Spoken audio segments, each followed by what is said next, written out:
Почитувани граѓани, почитувани новинери.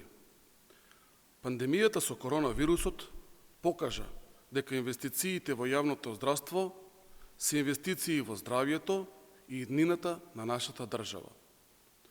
Владата, предводена од СДСМ, продолжува со инвестиции во јавното здравство за мотивирани здравствени работници и задоволни граѓани.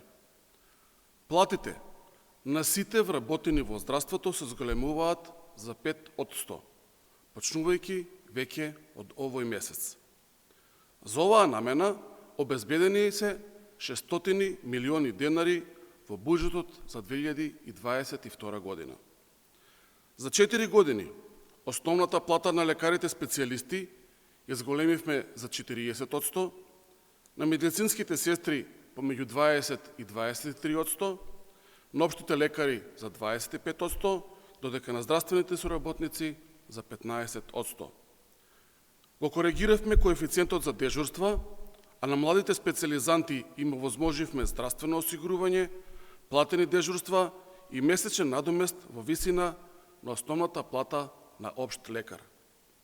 Освен во човечкиот капитал, сериозно се инвестира и во опремување и реновирање и на јавните здравствени установи.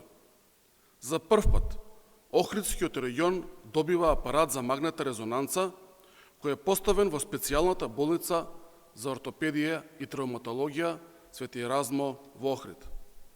Апарат за магнетна резонанца се постави и во Струмица, како и во Институтот за радиологија во Скопје, а општата болница од Кичово доби апарат за компјутерска томографија. Целосно се реновирани 1300 квадратни метри од клиниката за ортопедија во Скопје, реновиран и опремен е ургентниот центар во специјалната болница за гинекологија и акушерство во Чаир, како и одделот за нефрологија на клиниката за детски болести. Почитувани, сето ова е реализирано само во еден месец, што ја покажува заложбата на владата, предводена од СДСМ, за напредување на условите за работа на здравствените работници. Затоа, продолжуваме со реализација на мерки и проекти кои обезбедуваат грижа за здравствените работници и унапредување на квалитетот на здравствените услуги за сите граѓани. Ви благодарам.